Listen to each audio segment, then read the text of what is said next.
Today, we're breaking down the story of Gunna versus Young Thug, the friendship, the fallout, and the fight for the future of trap. To understand the current battle, you have to remember their shared history. Young Thug and Gunna's relationship began around 2015, forging a bond that was both personal and professional. Thug, already a celebrated innovator in hip-hop, saw a kindred spirit in Gunna's smooth, melodic style. Their connection was immediate. Young Thug took Gunna under his wing, featuring him on his Jeffrey mixtape, which introduced him to the global audience. Gunna would eventually sign with Young Thug's YSL Records, and their collaborations became legendary. Tracks like Drip Too Hard and Hot were massive hits, with their chemistry defining the sound of a generation.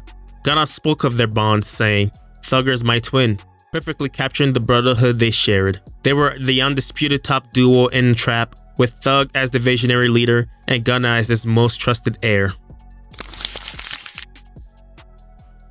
The entire dynamic changed May 9th, 2022, with the YSL RICO indictment. Young Thug, along with his co-defendants, was arrested and remained in jail for over a year and a half. Gunna's fate, however, took a very different and highly controversial turn. He accepted an offered plea deal, which secured his immediate release after 8 months in jail. While his lawyer maintained that he did not cooperate and his plea could not be used against others, the court of public opinion saw it differently. A video of his courtroom testimony went viral, leading to widespread accusations that he had snitched to gain his freedom. For a long time, the public's perception was simple. Young Thug was the one who was standing on business, incarcerated, and fighting, while Gunna had taken the plea deal to escape. This narrative created a massive rift between the two artists and their fan bases, a cold war that was fought on social media and through subtle jabs in lyrics. Young Thug's legal team even sought to allow him to continue making music with Gunna, showing a complicated, though still fractured bond. The entire game changed once again in late 2024. After a grueling legal battle, Young Thug was released from prison. His comeback was a monumental moment in hip-hop, but he returned to a landscape that had fundamentally shifted. While he was away, Gunna had been relentless. Gunna's first project after his release, A Gift and a Curse, was a direct, unapologetic response to the controversy. It was a massive commercial success, debuting at number 3 on the Billboard 200, and later being certified platinum. But beyond the numbers, the album's lyrics were a raw glimpse into his mindset. On IDK No More, he addressed the trust issues and the pain of lost friends head on. We burned the bridge and cut the ties, and we forever apart. He wasn't just making a comeback, he was closing a chapter. Gunna followed that up with another chart-topping album, One of One, which solidified his new independent reign. This project saw him continue to address the beef, but with a more confident, defiant tone. He raps about not being fazed by the hate on the track on One Tonight. Ain't no human being determine my fate. The more I get it in, the more they gon' hate. He's owning the narrative, positioning himself not as a victim, but as a resilient artist who rose above the controversy.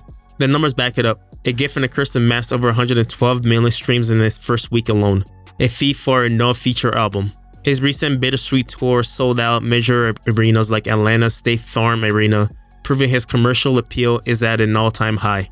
Meanwhile, Young Thug's return has been more of a complicated process. His first music since his release on his highly anticipated album E Scooty was met with a mix of excitement and scrutiny.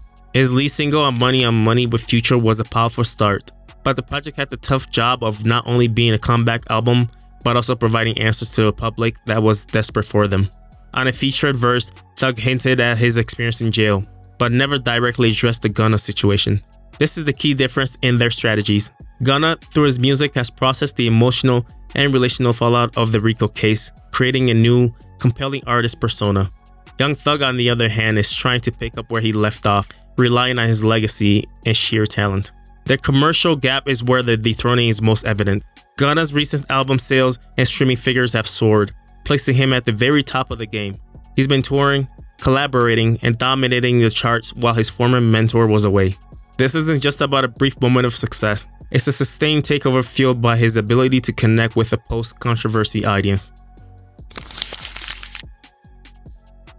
The story of Gunna and Young Thug is a modern-day epic, a brotherhood shattered by the circumstance leading to one artist's controversial rise and the other's dramatic return.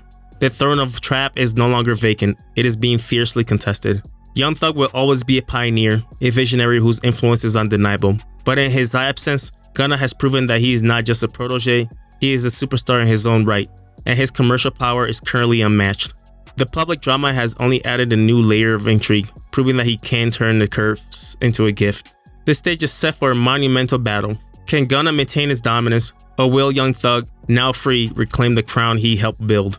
The competition has officially begun. What do you think about this battle? Who has the edge right now? Let us know in the comments below. If you enjoyed this video, don't forget to like, subscribe, and hit that notification bell. Thanks for watching, and we'll see you next time.